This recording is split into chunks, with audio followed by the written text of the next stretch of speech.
Alright, today I'm going to do a recap on our tournament from yesterday. My usual partner, we actually separated, and I fished with a different guy, and he fished with his daughter. We both had a really good tournament. I finished 29th out of 197 boats, me and my partner, and he finished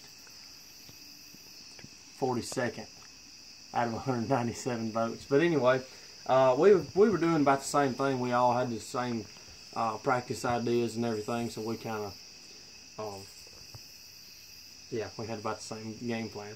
But anyway, what I did yesterday is I was throwing a spy bait most of the day. This is a Versa Series Fitzgerald rod, 6'9" medium. I wish I had a medium heavy to throw it on at, but that's what I got right now. I've got to order some rods. And this is the Ardent Bolt 2000. I've got 15-pound Fitzgerald fishing line on it with 8-pound InvisX fluorocarbon by Seaguar. And this Storm spy bait is actually the blueback carrying color. And I think it's got size 6 VMC hooks. That was what we caught most of our fish on. That, and we were throwing, or I wasn't throwing, my partner was throwing a duo spy bait, and we caught a lot of fish on spy bait yesterday. 90% of our fish came on spy bait. Another thing I threw yesterday was the new Buckeye Lures balling out jig. That's a 1/2 ounce balling out jig. I've got the skirt trimmed, as you can see. I like to trim my skirts to where they are just right below the hook. And this is a Gambler Flappy Daddy in Hurricane Crawl.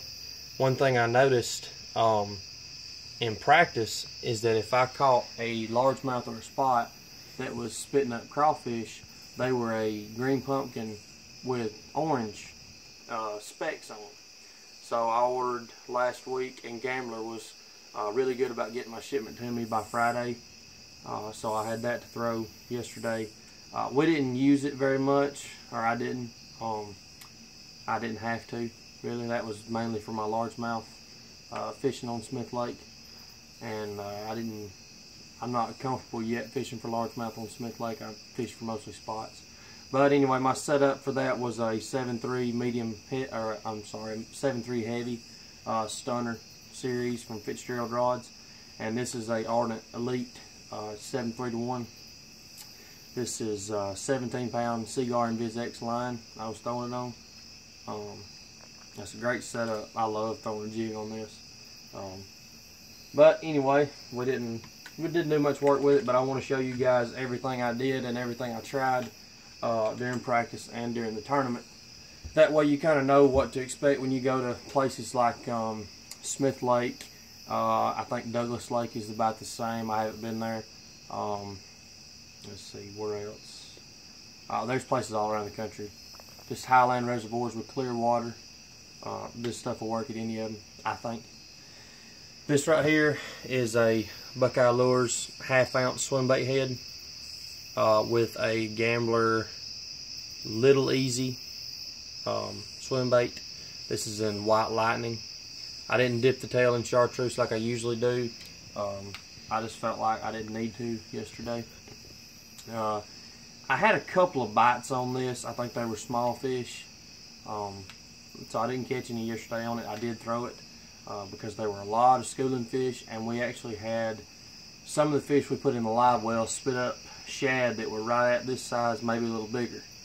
So that's why I kind of felt pretty strong about throwing that. I was throwing it on a 7.6 medium heavy cranking rod, the Versa Series by Fitzgerald Fishing.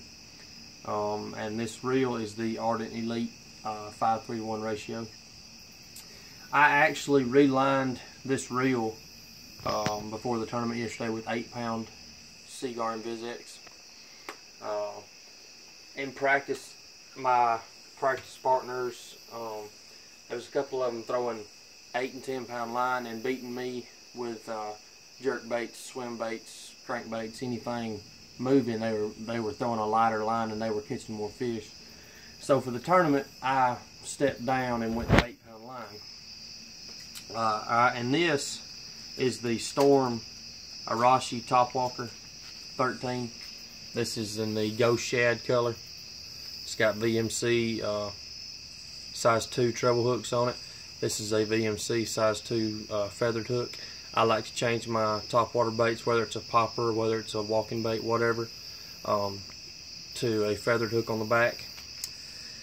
The line is 50-pound Fitzgerald fishing line. Gosh, I've had this line on here for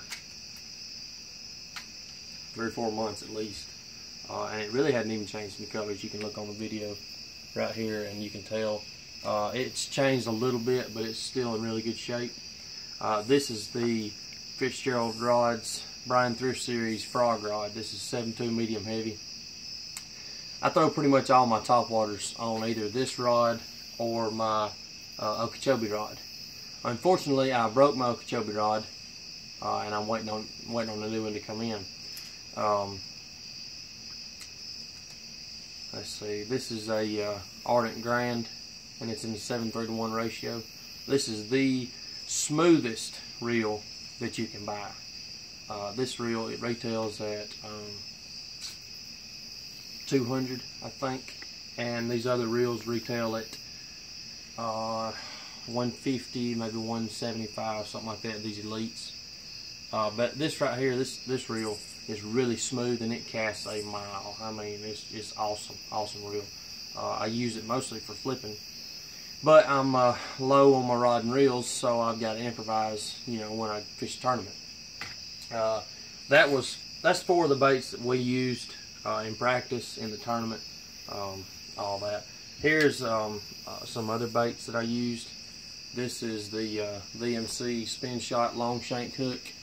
I think it's a 2-aught, maybe. I think it's a 1-aught. I'm sorry. And this is the Gambler Shaky Shad in purple core. I like throwing the the purple core with a little red in it. It resembles the Morning Dawn red flake. And this is a Woo Tungsten 3/8 ounce Invisishot. I think that's key in that clear water, because I don't think they can see it as good as a regular lead weight or a silver weight. That was another thing, and I actually broke off a fish in a brush pile yesterday throwing that setup. It was on 8-pound Seaguar Invis X on the same setup, spinning rod and reel. I don't know how big it was. I hooked it and it pulled drag, got me in a brush pile and broke me off. So, you know, it is what it is. I also threw, this is the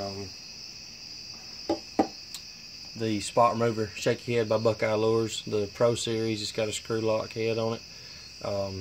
This is the Gambler Ace Cinco in just regular green pumpkin. I threw that some in practice and in the tournament. I got some bites on it, but I wasn't as confident as some other people are throwing a Shaky Head Cinco over there. I was more confident in moving baits in this tournament, and it paid off. But to begin with, first thing in the morning, we were throwing buzz baits, and this is the Terminator buzz bait. It's the Titanium series, gold blade, and it actually came with a white and chartreuse skirt, yeah. I'm sorry. And I took that off and threaded a black Buzzing Toad by Gambler on the back of it. I've had more luck with a Buzzing Toad on the back than a skirt. This is a 3/8 ounce. Let's see. I also threw this swim bait right here. This head is a 3/4 ounce Scrounger head by Hog Farmer Baits, and this is a True Bass swim bait in cream pie. He named this cream pie. It's really clear. So I didn't get any bites on that. Also, as you can see, I dipped his tail in chartreuse. I didn't get any bites on that one. This is another one of the Storm spy baits, or spin baits, I'm sorry. This is the Silver Shad color. And I just interchanged colors. This is the Ghost Shad color, Storm Spin Bait. I actually left a swivel on my spinning rod just so I could change between that. We started off first thing yesterday morning throwing the buzz bait down the bank. They wouldn't bite it for me. Some people did catch them on buzz baits. I couldn't get them to bite it. And then I kind of abandoned that plan for largemouth and went out to the points and fished for spots.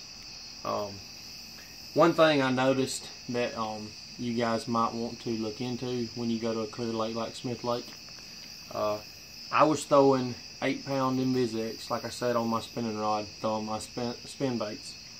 But my partner yesterday was throwing 6-pound fluorocarbon, and he got 2 or 3 times the amount of bites that I did. Whether it be because he was throwing a different bait or whether it was a different line, I'm not 100% sure.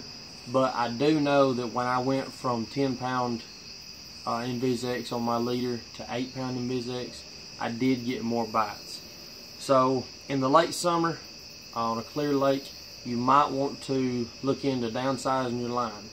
I always remember set your drag right so you don't break those big fish off. And if it gets tough, just downsize. You know, don't be afraid to downsize. They catch just as big a fish, you know, as 20-pound fluorocarbon. But that's about it for our tournament yesterday. Like I said, we finished 29th out of 197.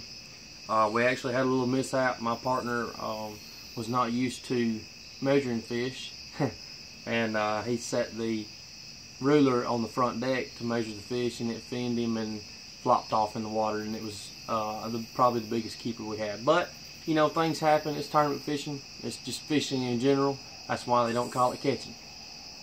So we still got a good check, and I plan on trying to get another check this weekend. I got the Lake Wheeler Regional for the BFLs this weekend. It'll be Thursday, Friday, Saturday. That is coming out of Ingalls Harbor in Decatur, Alabama.